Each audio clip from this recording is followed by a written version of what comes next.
In a small coastal town in the Philippines, 14-year-old Marco spends most of his days helping his mother run their tiny roadside eatery made of bamboo and tarpaulin. Life is simple but tough. Customers come and go, and Marco quietly clears tables while humming melodies he learned from his grandfather's old cassette player, the only thing his grandfather left behind. Every night, when the streets grow quiet and the lamps flicker, Marco sits outside their little home listening to Elvis songs. He studies every lyric, every breath, every subtle shake in the king's voice. To Marco, Elvis isn't just music, he's a doorway to a dream Marco never believed possible. One afternoon, while Marco is sweeping the front of the eatery, a local talent scout overhears him singing softly. She freezes, stunned by the maturity in his voice. "You should audition at the plaza," she tells him. Marco laughs nervously, doubting himself, but something inside pushes him to try. At the plaza audition, whispers fill the air when Marco steps on stage wearing worn slippers and a faded shirt. But when he grips the microphone and sings the first Elvis note, everything stops: conversations, footsteps, even the wind seems to pause. The crowd stands spellbound. That night after the plaza audition, someone uploads Marco's performance to social media. At first, it gets a handful of views, then suddenly, the numbers explode. Within hours, the video hits 200,000 views. By morning, it passes 1 million.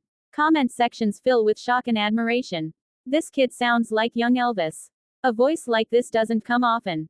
From the Philippines to the world, remember his name." Marco wakes up to his mother calling him with tears in her eyes. Their small home is crowded with neighbors holding phones, replaying the video again and again. Reporters begin arriving at their eatery. TV shows call. Radio stations want him live on air. For the first time in years, Marco sees his mother's smile filled with real hope. But with the sudden fame comes fear. Invitations to perform on national stages start pouring in. Big studios want him to sing Elvis songs live, in front of massive audiences. Marco worries: what if he fails? What if people think he is only a viral moment, not real talent? Still, deep inside, he knows this chance may never come again.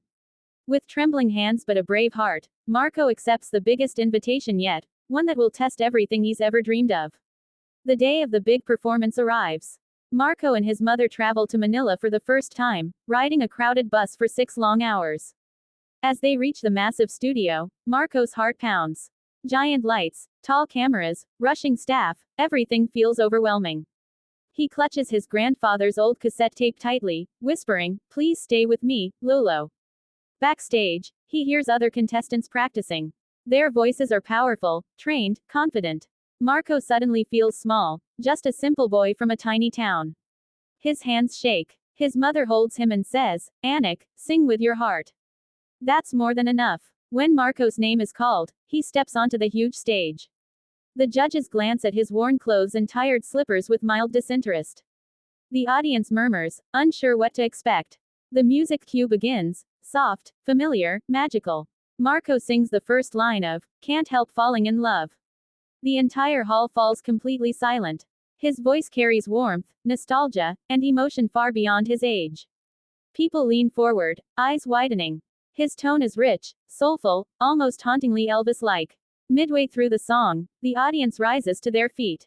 By the final note, the hall erupts. A judge slams the golden buzzer. Golden confetti rains down. Marco falls to his knees, crying, knowing his life has just changed forever. After the golden buzzer moment, Marco becomes a national hero overnight. TV shows replay his performance. International blogs call him the Filipino Elvis. Invitations from all over the world flood in, but one message stands out. A producer from Las Vegas, the home of Elvis Presley himself, invites Marco to perform at a global Elvis tribute concert. Marco is speechless. His mother cries with pride, remembering how he used to sing beside their old bamboo home. They fly to the US, nervous but excited. When Marco arrives at the Grand Las Vegas Theater, he feels tiny compared to the giant screens, bright neon lights, and thousands of seats stretching far beyond what his eyes can take in. Backstage, he holds his grandfather's cassette tape again. "I hope you're watching me," he whispers. When Marco steps onto the stage, the crowd roars with anticipation. The music begins, Suspicious Minds. Marco closes his eyes and sings with everything inside him. His love for Elvis, his memories of home, his struggles, his dreams. By the final note, the entire hall leaps to its feet. The applause is thunderous, echoing like a heartbeat. After the show, a major music label approaches him with a contract. Marco realizes he is no longer just the boy who sounds like Elvis. He is an artist, ready to begin his own legacy.